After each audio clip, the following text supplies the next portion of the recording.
साथियों अस्सलामु अलैकुम।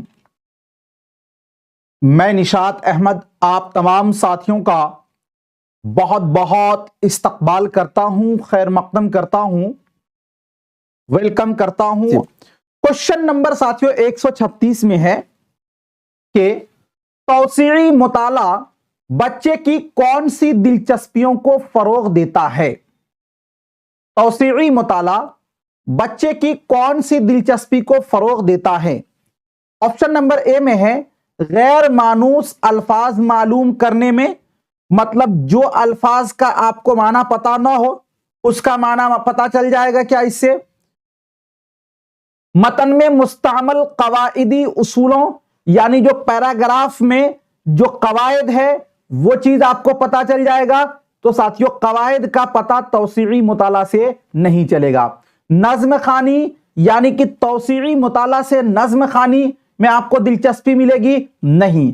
महफूज होने के लिए मतन की क़िराअत में, ये वाला जो है ऑप्शन डी ये बिल्कुल आपका करेक्ट है, सही होगा। ठीक है ना जी। चलिए अगला क्वेश्चन देखते हैं।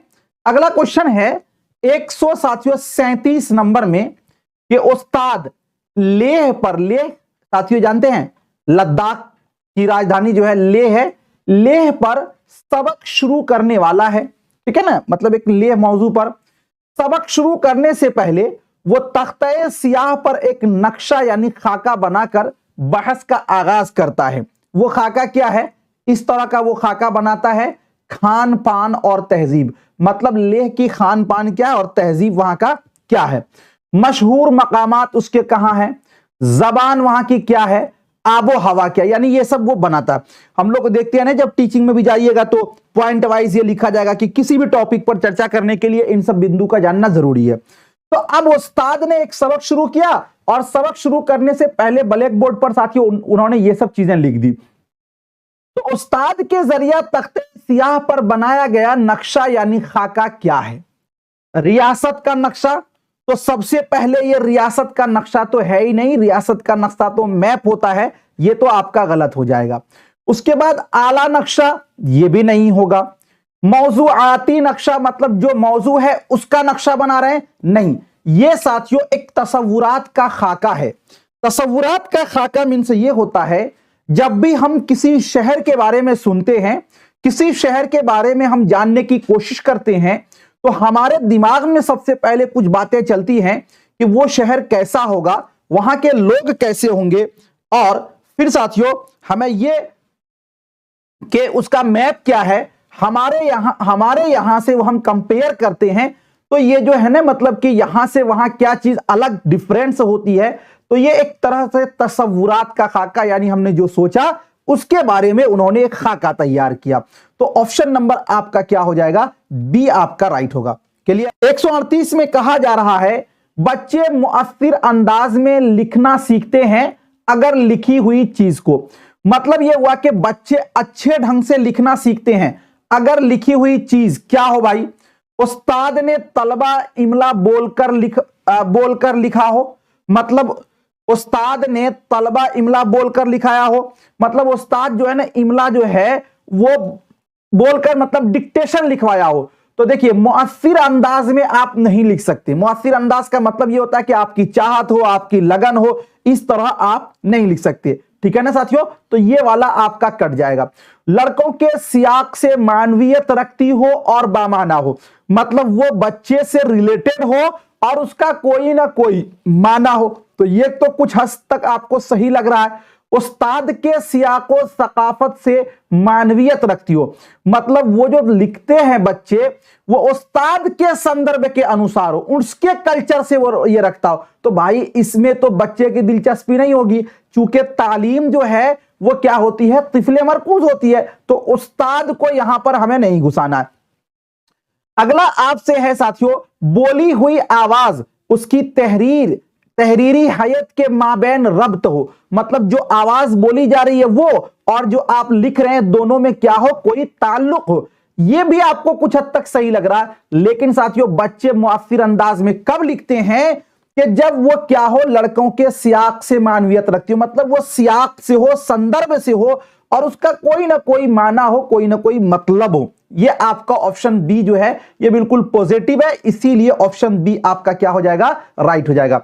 अगला क्वेश्चन है, दर्जे झैल में से कौन माहसल रवैये अंजाम कार नहीं है? माहसल रवैये अंजाम कार नहीं है। ये मुकम्मल तौर पर उस्ताद मरकूज होता है। सबसे पहले उस्ताद मरकूज तो होता ही नहीं, ये तो साथियों कट जाएगा आपका। ये किरदारियत पसंद मॉडल पर मबनी होता है। ये तैयार शुदा आखिरी अंजाम पर तवज्जा मरकूज होता है। ये ख्यालात की आमद और उपज पर जोर देता है। चलिए क्या होगा जे माहसल का मतलब ये होता है कि वो चीज जिसको आपने पहले सीखा उसके इस पर। तो देखिए सबसे पहले हम लोग ये जानते हैं कि तालीम जो है वो तिफले मरकूज है ना, तिफले मरकूज है, और हमें कहा जा रहा है कि ये मुकम्मल तौर पर उस्ताद मरकूज है। तो यही निगेटिव है ना, तो निगेटिव ही हमें बताना था, तो हमारा ऑप्शन ए ही आपका क्या हो जाएगा, राइट हो जाएगा। चूंकि यहां पे पूछा गया है नहीं है, क्लियर है। अब देखिए ये किरदारियत पसंद मॉडल पर मबनी है, बिल्कुल सही है, और ये तीनों ऑप्शन आपका सही हो जाएगा चूंकि यहां पर उस्ताद मरकूज आ गया है। अगला क्वेश्चन देखते हैं। अगला क्वेश्चन है 140 नंबर में कहा जा रहा है कि तरीके अमल के मुताबिक, क्या कहा जा रहा है भाई, तरीके अमल के मुताबिक लिखने का काम शुरू करते हुए दर्जे झैल में से किसी उस्ताद को नहीं करना चाहिए। मतलब जब आप लिखने का काम शुरू कर रहे हैं तो वो कौन सा ऐसा काम है जो उस्ताद को नहीं करना चाहिए। इज्तिमाई गौर खौज, मतलब जो चीज आप लिखा रहे हैं उस पर मुकम्मल तौर पर कुछ रिसर्च वगैरह कर लिया जाए, नोट लिखवाना, पॉइंट लिखवाना, मसौदा तैयार करना मतलब एक खाका तैयार करना, और प्रूफ पढ़ना मतलब जो चीज आप पढ़ा रहे हैं वो ऑथेंटिक हो, मतलब वो मुस्तनद मवाद हो। तो सबसे पहले जानिए तरीके अमल के मुताबिक लिखने का काम शुरू करते हुए उस्ताद जो है साथियों, सबसे पहले ये होनी चाहिए कि हमें रटंतु प्रणाली जो है, मतलब रटने का जो तरीका है उसको समाप्त कर दिया गया है। हमें अब रटने पर जोर नहीं देना है। अगर एक बच्चे को साथियों हम नोट लिखवाते हैं तो गोया कि वो उसको रटेगा, तो हम न के रटने पर जोर देंगे बल्कि उनको हम समझने पर जोर देंगे। तो समझने में क्या होगा कि नोट नहीं लिखना है, तो एक बच्चे को साथियों, एक उस्ताद को नोट नहीं लिखवाना चाहिए। तो ऑप्शन बी आपका क्या होगा, राइट हो जाएगा। ठीक है, ये नहीं करना चाहिए, निगेटिव है। बाकी ये है कि जो भी चीज आप लिखा रहे हैं वो प्रूफ से होनी चाहिए, मतलब उसका कोई ना कोई स्रोत होनी चाहिए, यानी वो ऑथेंटिक होनी चाहिए। और जो चीज आप लिखा रहे हैं उसका एक मसौदा भी आपके पास होनी चाहिए। उसके बाद इज्तिमाई गौर खौज, यानी सभी लोग मिलकर उस पर बहसो मुबाहसा रिसर्च भी कर लेनी चाहिए। ठीक है ना, तो इसीलिए ऑप्शन बी जो है वो नहीं करना है, चूंकि ये रटने से कहीं ना कहीं ताल्लुक है, इसलिए ऑप्शन बी आपका हो जाएगा गलत। इसीलिए ऑप्शन बी जो है आपका राइट आंसर होगा। अगला क्वेश्चन है 141 नंबर क्वेश्चन कह रहा है कि रोल प्ले को जबान के हर क्लास रूम का लाजमी हिस्सा होना चाहिए, क्योंकि मतलब रोल प्ले का मतलब जानते हैं, रोल प्ले का मतलब होता है कि जैसे हम लोग साथियों जंगे आजादी जो 1947 में हमारा देश आजाद हुआ, जब हम लोग यौम आजादी आता है, मतलब साथियों स्वतंत्रता दिवस आता है, तो हम लोग एक किरदार के तौर पर कोई कहानी का किरदार रोल प्ले करते हैं। कोई महात्मा गांधी, कोई साथियों सिराजुद्दौला, कोई टीपू सुल्तान, कोई ये अलग अलग मौलाना अबुल कलाम आजाद, ये सब बन के हम लोग कोई एक रोल अदा करते हैं, तो वो होता है रोल प्ले। रोल प्ले जो होता है वो हकीकत पर मबनी होता है, और रोल प्ले में बच्चे साथियों को बहुत कुछ सीखने को मिलता है। तो रोल प्ले को जबान के हर क्लासरूम का लाजमी हिस्सा होना चाहिए। क्यों होना चाहिए भाई? ये बच्चों को आजादाना गप मारने के काबिल बनाता, मतलब बच्चे को जो मन में आए सो गप बनाने के काबिल बनाता है। क्या ये क्लासरूम में नज्म जब्त बनाए रखने का मुअस्सिर तरीका है, मतलब क्लासरूम में आपको सारे रूल और रेगुलेशन को अगर फॉलो करना है तो उसके लिए रोल प्ले कराइए। ये बच्चों को कहानी याद करने के काबिल बनाता, मतलब इससे कहानी याद होता है क्या? नहीं, ये बात तो गलत हो जाएगी। ये बच्चों को जबान के बारे में बामाना गुफ्तगू में शरीक होने के काबिल बनाता। सबसे बेस्ट जो ऑप्शन है वो आपका है ऑप्शन डी। क्या होगा? ऑप्शन डी जो है वो आपका राइट हो जाएगा, इसीलिए साथियों ऑप्शन डी आपका राइट होगा। अगला क्वेश्चन है 142 नंबर क्वेश्चन कह रहा है कि बच्चों से जब किसी मखसूस मौजू पर मुख्तसर नज्म लिखने के लिए कहा जाता है, मतलब समझ रहे हैं, कोई एक खास टॉपिक दिया गया उस पर आपको नज्म लिखने के लिए कहा जाता, तो वो बरूए कार लाते हैं, मतलब एक खास मौजू पर आपको कोई नज्म लिखने के कहा जाता। तो सबसे पहले आप कौन सी चीज को करते हैं? तख्लीकी सोच, यानी सबसे पहले आप क्या करते हैं? मुखलिसाना सोच, हमदर्दाना सोच, सकाफती सोच। तो सबसे पहले साथियों आप किस चीज को लाते हैं कि जब किसी मखसूस मौजू पर मुख्तसर नज्म लिखने के लिए कहा जाता है तो सबसे पहले क्रिएटिविटी यानी तख्लीकी सोच यानी थिंकिंग जो होता है ना, रचनात्मक साथियों, ये आप लाते हैं पहले। तो ऑप्शन नंबर आपका क्या हो जाएगा? ए जो है वो आपका राइट हो जाएगा। चलिए 143 नंबर क्वेश्चन है। क्या है क्वेश्चन? चलिए, बच्चों को अच्छा कारी बनाने के लिए, कारी का मतलब होता है अच्छा पढ़ने वाला, बनाने के लिए उनमें लफ्जियात को फरोग देना एक अच्छा अमल है। मतलब जाहिर सी बात है कि आप अच्छे पढ़ने वाले उसी वक्त होंगे जब आपके पास अल्फाज का जखीरा हो। तो वही कह रहा है कि बच्चों को अच्छा कारी बनाने के लिए उनमें लफ्जियात को फरोग देना यानी लफ्जों का विकास करना एक अच्छा अमल है। दर्जे झैल में से कौन लफ्जियात को फरोग देने की बेहतरीन हिकमत अमली होगी? मतलब यह समझिएगा साथियों कि बच्चों को अच्छा पढ़ने बनाने के लिए उनके अंदर क्या होना चाहिए साथियों? शब्दों का भंडार होना चाहिए। और मुंदरजा झैल में से कौन ऐसा एक तरीका है जिसके अंदर शब्द भंडार बढ़ेगा? तलबा मुतजाद वो मुतरादिफ अल्फाज की तवील फहरिस्त को याद करते हैं। मतलब आपको जैसे एक क्या होता है ना कि स्पीकिंग कोर्स में जाते हैं, वहां पर आपको मुतरादिफ और मुतजाद दे दिया जाए, उसी को आप रट्टा मारते रहिए। यह बेहतरीन हिकमत अमली नहीं होगी, क्योंकि यहां पर आ गया है याद करना। तलबा का जब किसी नए लफ्ज से साबका पड़ता है तो वो लुगत देखते हैं। ये तो आप हो गया कि लुगत डिक्शनरी पर आश्रित हो गए, लुगत पर टिके हुए हैं, तो इसमें आपका लफ्जियात का फरोग तो नहीं होगा, यह भी आपका कट जाएगा।